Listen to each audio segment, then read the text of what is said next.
नमस्कार छात्रों, आज हम NCERT कक्षा 6 संस्कृत की पुस्तक दीपकम के नवमः पाठः अर्थात 9वें पाठ को पढ़ेंगे, जिसका नाम है यो जानाति सह पंडितः। यो जानाति अर्थात जो जानता है, सह पंडितः वह पंडित है। जो जानता है वह पंडित है। इस पाठ में हम कुछ पहेलियां पढ़ेंगे और उनके उत्तर जानेंगे। संस्कृत साहित्ये प्रहेलिका नाम विशिष्टम स्थानमस्ति।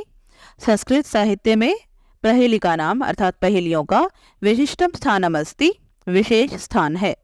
संस्कृत साहित्य में पहेलियों का विशेष स्थान है। प्रहेलिकाः आबाल वृद्धम मानसिकम उल्लासम जनयन्ति। प्रहेलिकाः पहेलियां आबाल वृद्धम बच्चों से लेकर वृद्ध तक, मानसिकम उल्लासम जनयन्ति मानसिक उल्लास को उत्पन्न करती हैं। पहेलियां बच्चों से लेकर बूढ़ों तक में मानसिक उल्लास को उत्पन्न करती हैं। बुद्धि तार्किक शक्ति वर्धयन्ति। बुद्धि अर्थात बुद्धि की तार्किक शक्ति को वर्धयन्ति बढ़ाती हैं। बुद्धि की तार्किक शक्ति को बढ़ाती हैं। चिंतन क्षमताम विकासयन्ति। चिंतन क्षमता का विकास करती हैं। पूर्वजानाम कवीनाम बुद्धिमताम कल्पना शक्तिम च दर्शयन्ति। पूर्वजानाम कवीनाम पहले के कवियों की बुद्धिमताम बुद्धिमता कल्पना शक्तिम च और कल्पना शक्ति को दर्शयन्ति दिखाती हैं। पहले के कवियों की बुद्धिमता और कल्पना शक्ति को दिखाती हैं। पहली पहेली है भोजनान्ते च किम पेयम जयन्तः कस्य वै सुतः कथम विष्णुपदम प्रोक्तम तक्रम शक्रस्य दुर्लभम। इस पहेली में ही इसका उत्तर भी दिया हुआ है। विवरण पढ़ते हैं। भोजनस्य अन्ते किम पानीयम। भोजन के अंत में क्या पीना चाहिए। इसका उत्तर है यहाँ पर यह है तक्रम। तक्रम का अर्थ होता है छाछ। भोजन के अंत में क्या पीना चाहिए, छाछ अर्थात तक्रम। इसके बाद है जयन्तः कस्य पुत्रः। जयंत किसका पुत्र है। इसका उत्तर है शक्रस्य। शक्रस्य अर्थात इंद्र का। जयंत किसका पुत्र है, इंद्र का अर्थात शक्रस्य। विष्णु सानिध्यम कथम उक्तम। विष्णु का साथ कैसा कहा गया है। इसका उत्तर है दुर्लभम अर्थात बड़ी कठिनाई से मिलने वाला। विष्णु सानिध्यम कथम उक्तम, विष्णु का साथ कैसा कहा गया है, दुर्लभम। इसके बाद दूसरी पहेली है न तस्यादिर्न तस्यांतो मध्ये यस्तस्य तिष्ठति त्वाप्यस्ति ममाप्यस्ति यदि जानासि तद्वद। विवरण देखते हैं इसका। तस्य आदि ही न अस्ति। उसका आदि अर्थात आरंभ, उसका आरंभ न है। यहाँ पर न का अर्थ नहीं बल्कि न का अर्थ है न वर्ण। उसका अंत न है अर्थात न वर्ण है। तस्य अंतः अपि न अस्ति। उसके अंत में भी न है, उसके अंत में भी न वर्ण है। तस्य मध्ये यह तिष्ठति। उसके मध्य में य वर्ण है, य। तत् तव अपि अस्ति। वह तुम्हारा भी है। मम अपि अस्ति, मेरा भी है। यदि जानासि तद्वद, अगर जानते हो तो बताओ। तो ये पहेली है कि जिसके आदि में अर्थात आरंभ में न है, मध्य में य है और अंत में भी न है। तो ये इसका उत्तर बनेगा नयन। नयन अर्थात आंख। इसके बाद अगली पहेली है वृक्षस्य अग्रे फलम दृष्टम फलाग्रे वृक्ष एव च अकारादि सकारांतम यो जानाति स पंडितः। विवरण देखते हैं। वृक्षस्य अग्रे फलम दृष्टम, फलस्य अग्रे वृक्षः एव च। वृक्षस्य अग्रे पेड़ के आगे, फलम दृष्टम फल दिखाई देता है। फलस्य अग्रे फल के आगे, वृक्षः एव च वृक्ष ही दिखाई देता है। वृक्षस्य अग्रे फलम दृष्टम, वृक्ष के आगे फल दिखाई देता है। फलस्य अग्रे वृक्षः एव च और फल के आगे वृक्ष ही दिखाई देता है। अकारः यस्य आदिः तथैव सकारः यस्य अन्ते अस्ति। अकारः यस्य आदि, अकार जिसका आरंभ है। अकार का अर्थ है अवर्ण। जो अवर्ण है उससे उसका आरंभ होता है। तथैव सकारः यस्य अन्ते अस्ति, उसी तरह से सकार अर्थात सवर्ण, सवर्ण उसके अंत में आता है। अवर्ण आरंभ में और सवर्ण उसके अंत में आता है।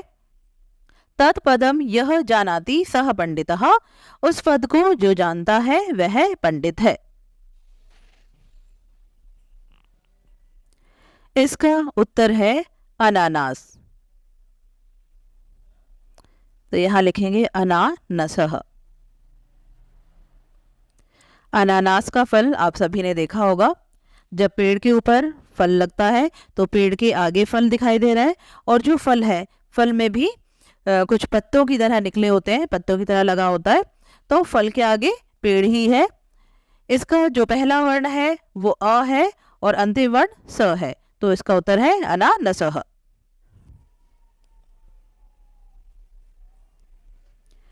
अगली पहेली है किमिच्छति नरः काश्यां भूपानां को रणेहितः को वन्द्यः सर्वदेवानां देताम एक उत्तरम।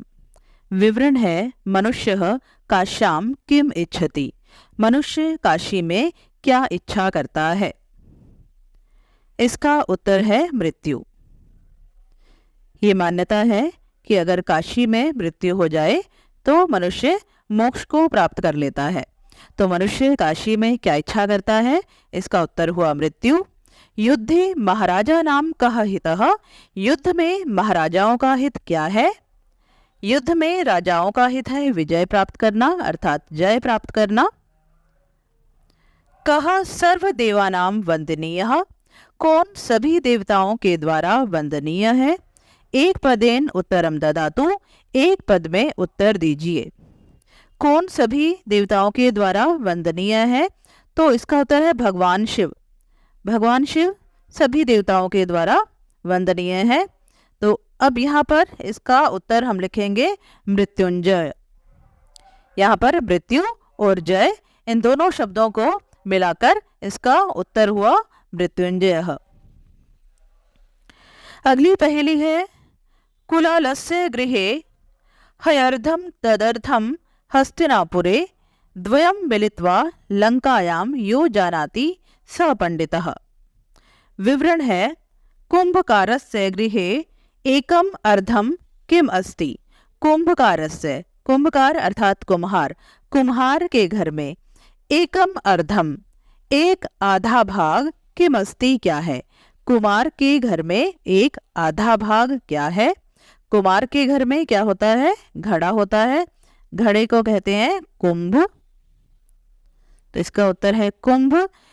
इसके बाद है हस्तिनापुरे तस्य अपरम अर्धम किम अस्ति। हस्तिनापुर में उसका दूसरा आधा भाग क्या है। हस्तिनापुर में है कर्ण। हस्तिनापुर में उसका दूसरा आधा भाग क्या है, कर्ण। द्वयम मिलित्वा पूर्ण रूपम लंकायाम किमस्ति। दोनों मिलकर पूर्ण रूप से लंका में क्या है। अगर हम दोनों को मिला दें अर्थात कुंभ और कर्ण को मिला दें तो लंका में क्या है। उत्तरम यह जानाति सह पंडितः, जो उत्तर जानता है वह पंडित है। तो लंका में इन दोनों को मिलाकर क्या बनेगा, कुंभकर्ण। कुंभकर्ण। इसके बाद यहाँ पर देखिए, यहाँ पर पहेली का नाम उत्तराणी, पहेलियों के उत्तर भी यहाँ पर दिए गए हैं। इसके बाद है वयम शब्दार्थान जानेमः, हम शब्दों के अर्थ को जानते हैं। यहाँ पर कुछ शब्द हैं, इनके अर्थ हैं, हिंदी में अर्थ है, इंग्लिश में अर्थ, और यहाँ पर है मातृभाषा या अर्थम लिखन। तो अगर आपकी मातृभाषा हिंदी से अलग है तो यहाँ पर आप अपनी मातृभाषा में इनके अर्थ लिख सकते हैं। पहला शब्द है पेयम। पेयम का अर्थ है पातुम योग्यम अर्थात पीने के योग्य। सुतः का अर्थ है पुत्रः अर्थात पुत्र। तक्रम मथितम अर्थात छाछ। आर्तई का अर्थ है पीड़ितई अर्थात पीड़ित जनों के द्वारा। अर्धम का अर्थ है अर्धभागः अर्थात आधा। कुलालस्य कुंभकारस्य अर्थात कुम्हार का। रणे का अर्थ है युद्धे अर्थात युद्ध में। तो छात्रों, ये था आपका पाठ 9। आशा करती हूँ आप सभी को अच्छी प्रकार से समझ में आया होगा। इस पाठ का अभ्यास कार्य तथा परियोजना कार्य हम अगले वीडियो में करेंगे। यह वीडियो देखने के लिए आप सबका बहुत बहुत धन्यवाद। मिलते हैं अगली वीडियो में, तब तक के लिए आप सभी को नमस्कार।